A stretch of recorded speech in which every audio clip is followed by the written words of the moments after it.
Yo! Magandang umaga sa ating lahat. Ako nga pala si Potpot. O tara, samahan nyo ako sa araw ko ngayon. Dahil nandito nga pala ako sa White Sun. Ang ganda talaga ng White Sun na to.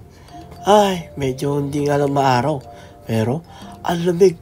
Parang siya, nanlalamig lang. Kasi nakita ko nga pala si Kuya Friend na nagwawalis. Grabe sipag niya dito at inimplahan niya pa ako ng gatas. Maraming salamat sa iyo, Kuya. O siya, gatas muna tapos labas na. Para sa ating trabaho. Bago lang, nakita ko nga pala si Kuya Christian o si CFG dito sa taas. Nabigla ako, kasama niya pa yung kanyang baby boy. Ang gwapo ng kanyang baby boy, kamukha niya. O siya. At naglakad muna kami ni Kuya Christian para kahit papaano mas makilala din namin ng isa't isa. Lang yun, medyo hindi pa ako naligo nito. O siya, para mas maganda, pagwapuin na natin sarili natin. Bang! O siya. Ito na nga pala ako, bagong ligo, bagong fresh dahil papunta nga pala ako sa restaurant ni Tita Bonitas ni Tita Vanessa pala.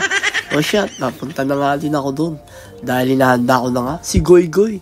Sa mga di nakakalam, ito yung Goy Goy na sinasabi ko sa inyo, si motor. Dahil ang dami binigay sa akin, natulong sa akin nito motor na to.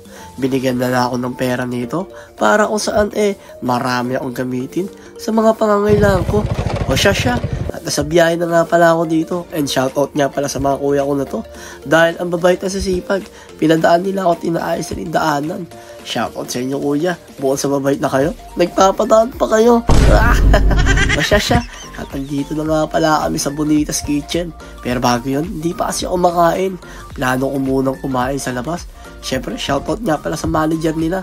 Mabait na, maayos pa. Tsaka kay kuya na nagbabantay dito sa likod. O siya, tara, samahan niyo muna ako kumain. Dahil ipapakita ko nga pala sa inyo yung kagandahan ng Kabanggan Sambales. Pero bago lahat, kumain muna ako din sa arenderya. Dahil talagang hindi pa kumakain ng umagahan. Baka kasi mahilo ko sa pakakaintay sa kanya. O siya, kain muna tayo at manalangin muna kay Lord. Amen. At syempre, nagbayad na rin ako. Binayad ko na nga pala yung binigay sa ni Mama at Papa na pera. Para kahit paano, may budget ako sa pang-araw-araw. O, paano?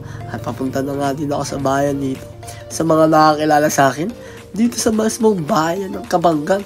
May tumawag sa akin dito, Potpot TV. Kaya na nga lang din talaga ako. Siya. Nandito na nga rin ako sa Bonitas Kitchen. O, medyo flex muna tayo. Para kahit paano mamaya, ay ready to laban na tayo. Dahil maraming bibili dito. Dahil Sabado nga pala ngayon. Buong Sabado na, ay may tumawag pa kay Potpot TV. Fans nga pala ni Potpot TV yan. From San Felipe. Shoutout sa'yo, Ate Len. Kilala ko, di ba? O siya. At nagsuot na muna ako ng aking pangangailangan sa pangangatawan. At syempre, hindi lang yun. Nag-cap na rin ako para medyo malakas ang dating. O siya, hindi ako gwapo malakas lang talaga ang dating ko. At bago yun, dito na nga rin yung mga inaayos namin. At syempre, dumating ng oras na kung saan magsisilbi na kami sa mga tao dito. Shoutout muna kay CFG. O siya, tara, samahan nyo akong maghanda at mag-ready ng mga akainin ng bawat table. Grabe, daming tao, pagod months, pero laban lang para sa iyong pangarap. O sa mga nangangailangan ng mga katulong dyan, mag-a-apply ako sa inyo.